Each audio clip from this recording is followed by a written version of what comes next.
And we are ready to rock. It is 2:30. Right.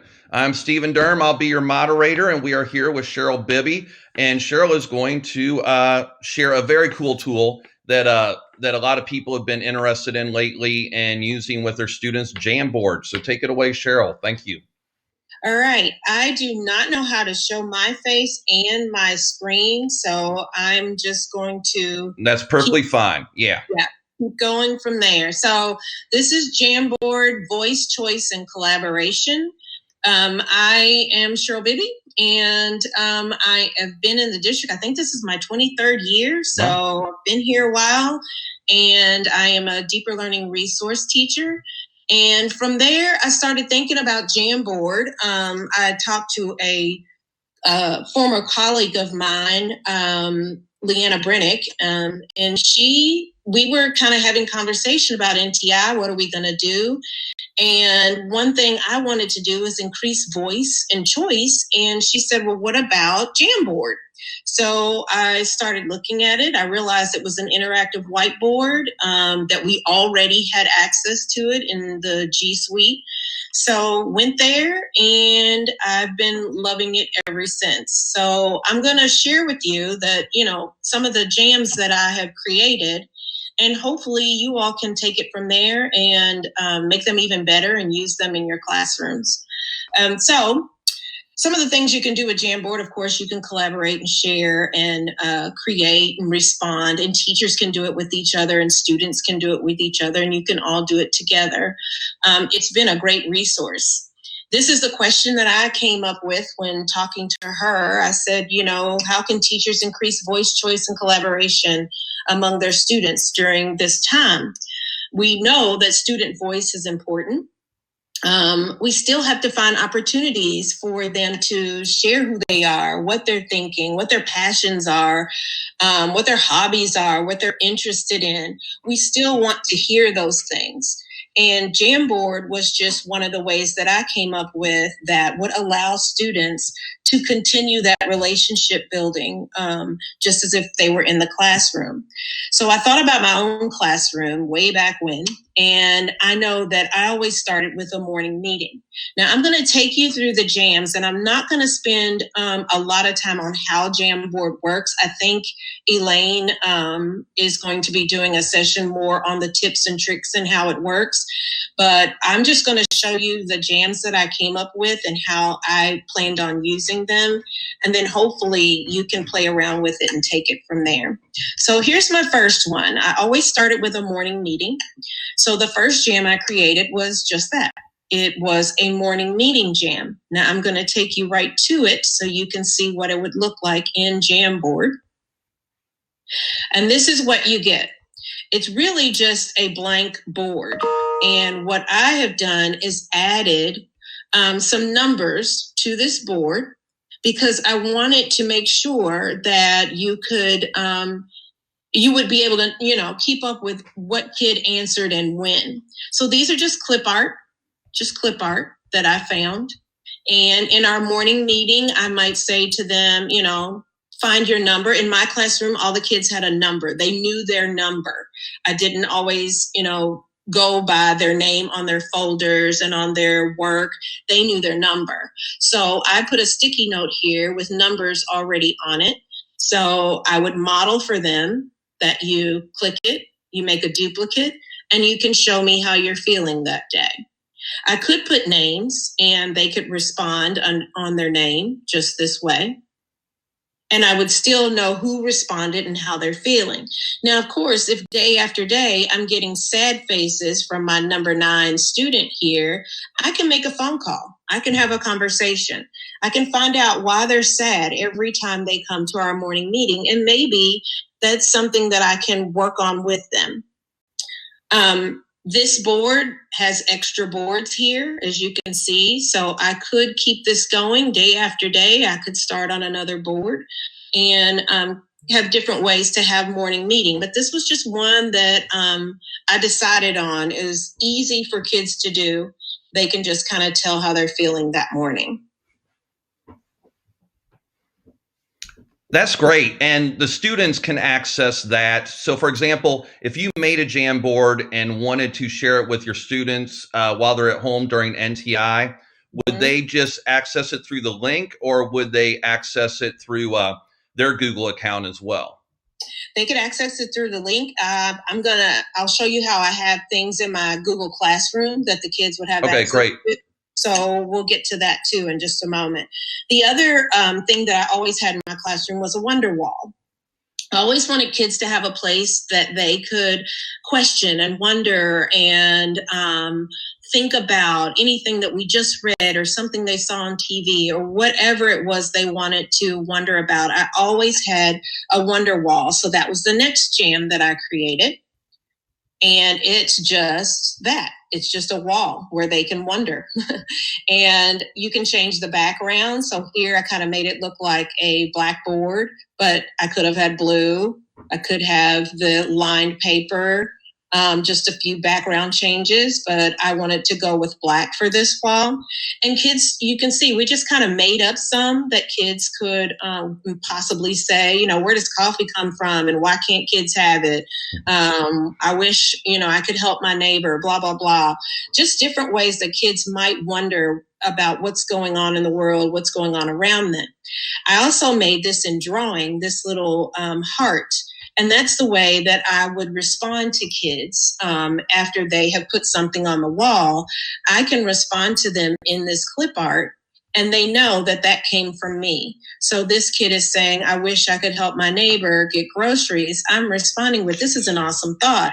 How can I help? So now I maybe will have more conversation with this student about why their neighbor needs groceries and what's going on and how can we possibly turn that into a project. And I'm pausing because I cannot see the chat or anything. So you just tell me what. Yeah, I'll let you know. Okay. Perfect. All right, so this was another board. It's just a wall. Once again, I could use numbers for them to respond, and then that way I'll know which kid is saying what without them putting their name on it. That's another possibility. Do have a couple questions, Cheryl. Is this an app as well? Could students use this and access it through their an iPad or an iOS device? Yes, it works on all devices. Oops, I'm not sure what I just did. You might have to go back to your screen share. You might have stopped it. Oh. And while you do that, let me pull up this other question. Will all students have access to be able to change someone else's number? Yes, and that is one of the issues with Jamboard. It's a problem that, you know, nothing is locked down. So you are able to go into others' work, you can change things, you can make it into a PDF, but for the most part, yes, it is wide open for such issues as those. And while you're getting going, I'd like to speak on that as well. We have a lot of teachers, you know, that now that they're using technology for their classroom, like, okay, what about students that do this during a meet? Or what about students that do this when we're using a Jamboard?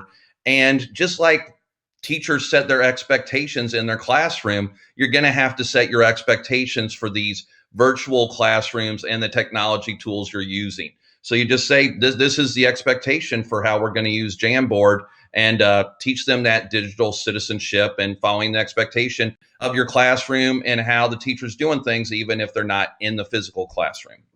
Yes. Okay. Am I back to sharing? I'm not sure. You are. And then you can just click up there. Yep. And you're good to go. We see the wonder wall. Yes, thank you. So that was one that I had created. Then I thought about how can you get student voice through current events. So just, you know, a number of things. You could post a picture. I always, in my classroom, and once again, I always thought about my classroom during this whole process. What would I have going on? Well, I always collected pictures from old calendars, from, you know, kids' album covers, things like that. I always had things in the room to spark ideas and to get them thinking. So this is just a picture, of course, of Thunder over Louisville.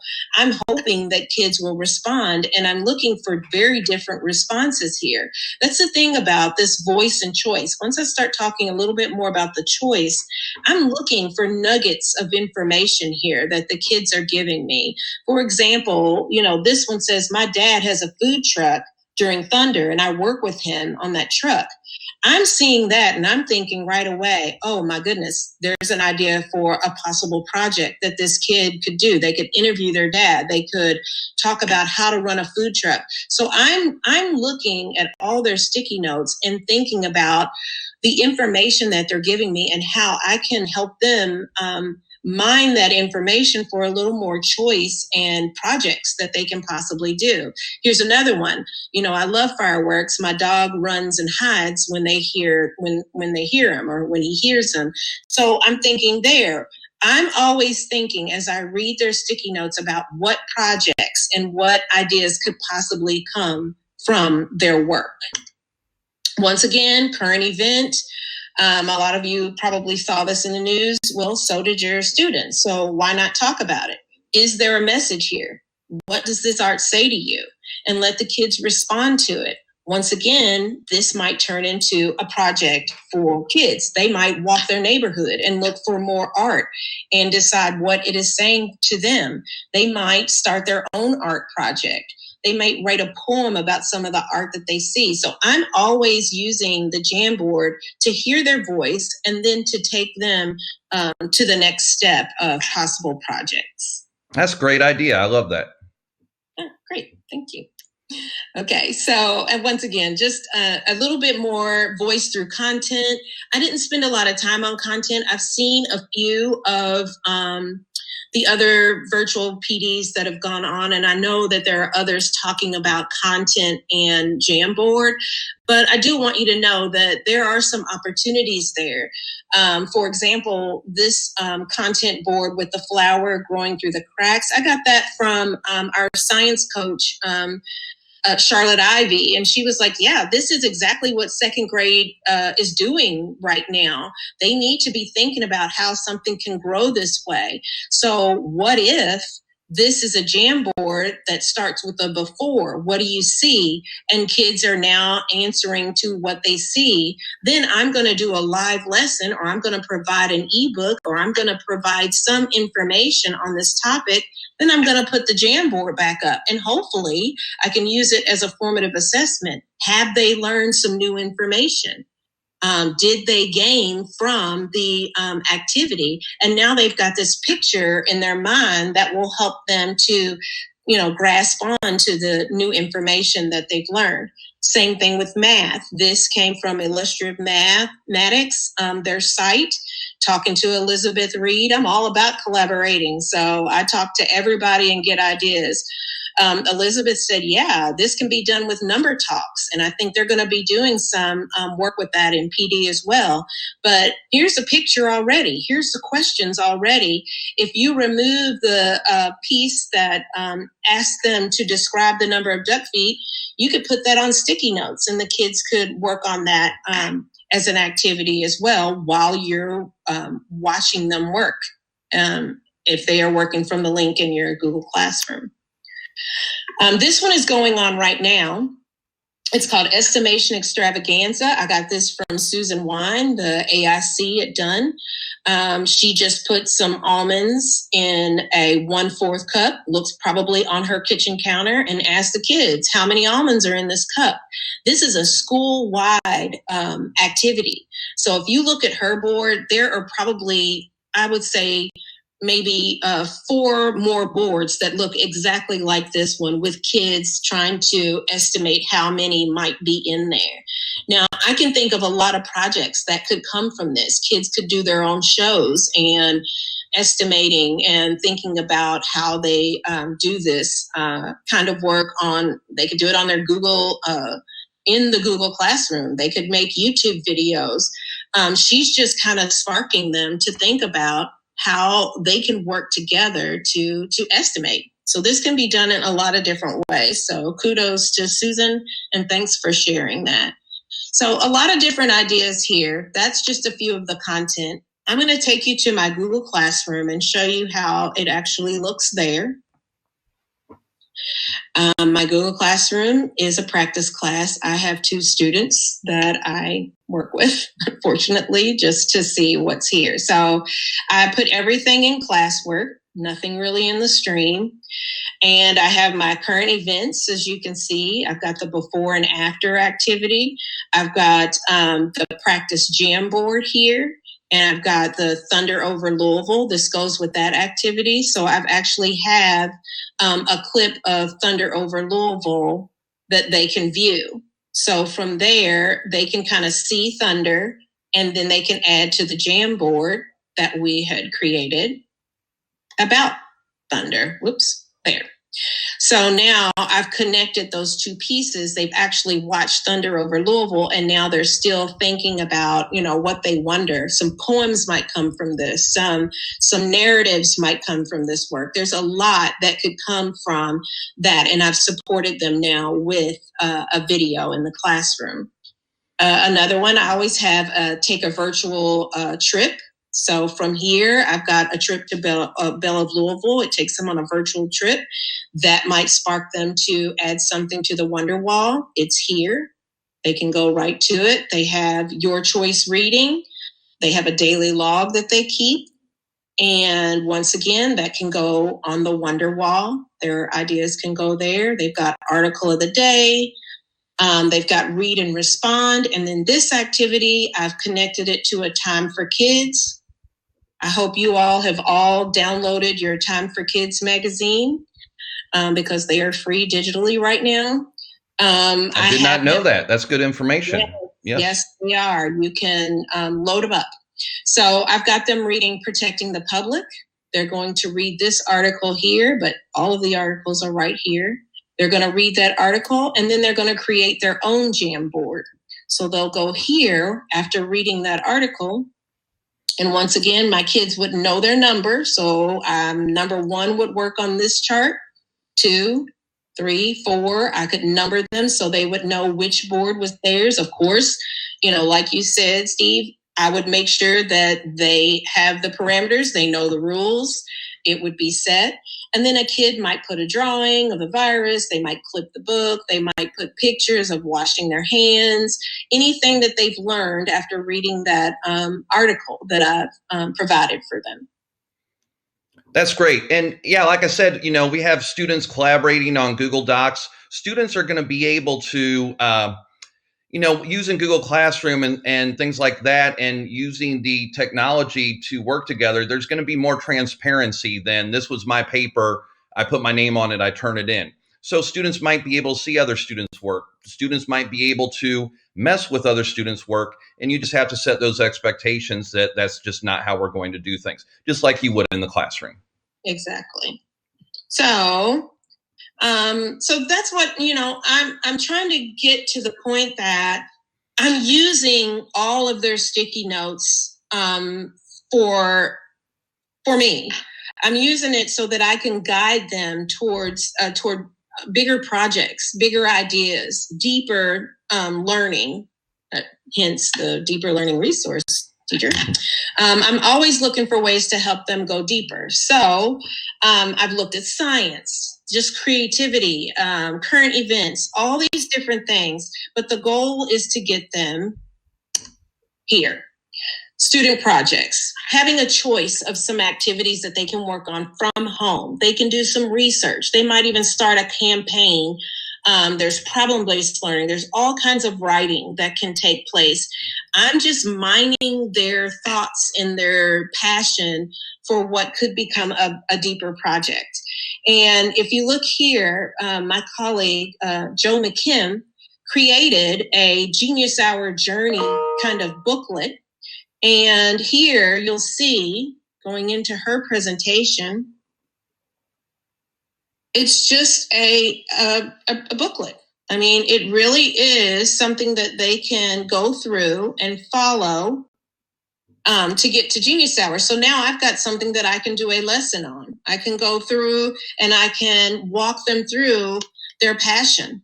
What's your project? I remember that one sticky note that you had and you said this, and I can help them create it into something else. So now they're thinking, oh, was that a thick question? Was that a thin question?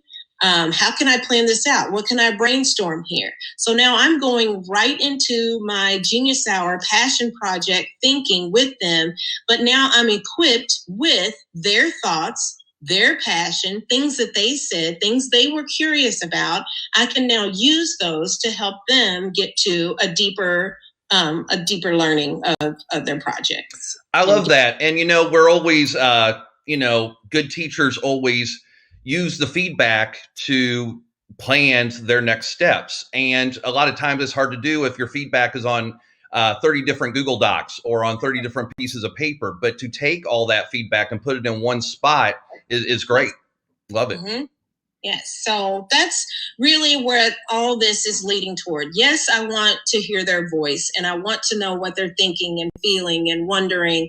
I want all that. But my reason for wanting that is twofold. I mean, of course, I want to build a relationship with my students. You can't get anywhere without that. But the second piece is I want them to start thinking deeply about something they're passionate about, and getting to these projects is actually the choice that I'm talking about for them to, kind of move towards what can I do with what I love, or what can I do with what I'm passionate about. So that's the move there.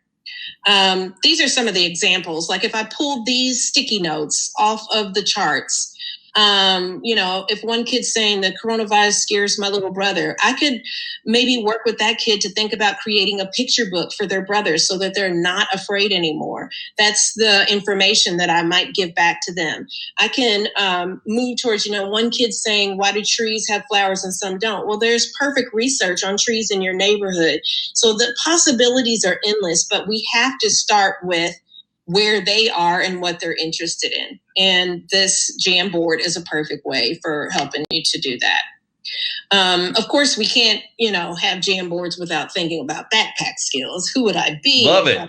Love not it. Think about backpack.